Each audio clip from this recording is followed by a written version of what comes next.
Alguna vegada t'has preguntat sobre la naturalesa de la realitat? Què hi ha més enllà del que veiem, toquem o mesurem? En aquest vídeo exposem algunes de les qüestions més profundes sobre la nostra existència i la manera en què la consciència de Krishna les contempla, des dels límits de la ciència fins a la revelació divina. Per a poder dialogar és important conèixer les premisses en les quals se sustenta la congregació Hare Krishna.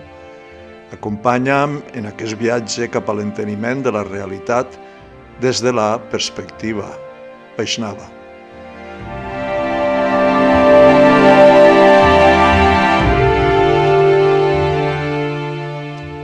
Primer, abordem una premissa bàsica. Existeix una realitat absoluta. En qualsevol intercanvi raonable hem d'acceptar unes certes coses que no es poden demostrar. Això ocorre tant en la ciència com en la religió.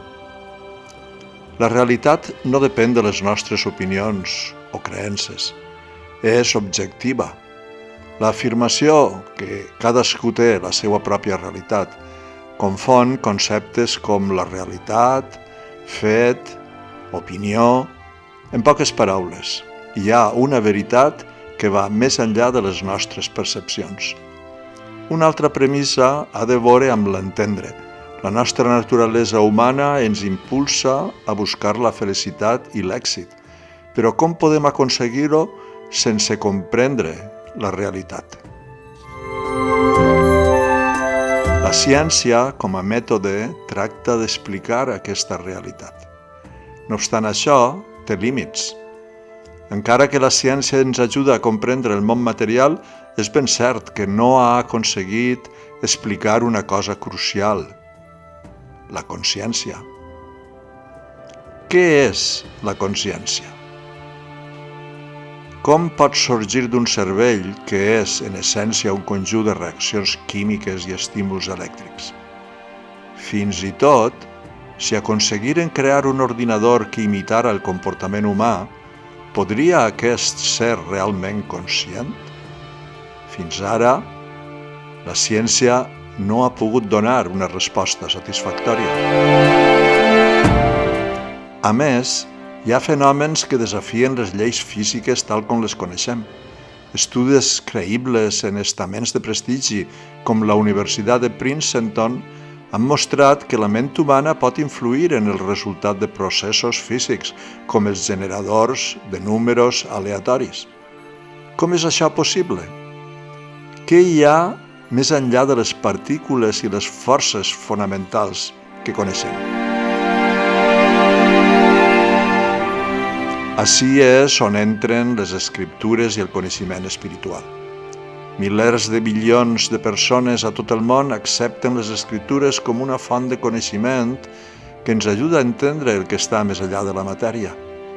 Els Vedes, per exemple, contenen un coneixement vast i profund sobre la realitat i Déu, especialment el Bhagavad Gita i el Srimad Bhagavatam, que ofereixen una visió centrada i detallada del diví i el nostre lloc en l'univers. El Bhagavad Gita no sols afirma que Déu és una persona transcendental, sinó que també revela molts detalls de la seva identitat. És un excel·lent punt de partida per a aquells que busquen respostes sobre les coses més enllà de la matèria. I mentre el Bhagavad Gita ens guia en la nostra comprensió inicial, el Srimad Bhagavatam ens porta encara més enllà, aprofundint en la ciència de Déu. El seu missatge és clar: la perfecció de la vida està en la unió constant amb Déu a través de l'amor i la devoció. Ara parlem de l'objectiu de la vida. Segons els Vedes, la vida humana no és només una oportunitat per a sobreviure o buscar plaers mundans.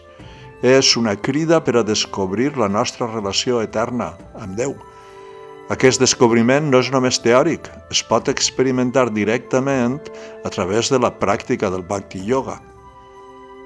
Aquest camí espiritual, quan se segueix sota la guia d'un mestre, porta al practicant a nivells més profunds d'amor i devoció, fins que, finalment, experimenta l'amor pur per Déu i la seva presència directa. La realitat és molt més que matèria i energia. Hi ha un aspecte espiritual que no podem ignorar. La ciència i l'espiritualitat, encara que distintes, són instruments que poden ajudar-nos a entendre aquest gran misteri. Però, en última instància, és Déu qui pot revelar-nos el veritable significat de la nostra existència. Si desitges aprofundir més en aquest coneixement, et convide a explorar els ensenyaments del Bhagavad Gita i el Srimad Bhagavatam, perquè, al final, l'èxit en la vida es troba a comprendre la nostra veritable relació amb la realitat i amb Déu. Gràcies per acompanyar-me en aquest viatge. Si t'ha agradat el vídeo, no oblides donar-li el m'agrada, compartir-lo i subscriure't per a més continguts sobre espiritualitat i coneixement profund. Ens veiem el pròxim vídeo. Hare Krishna!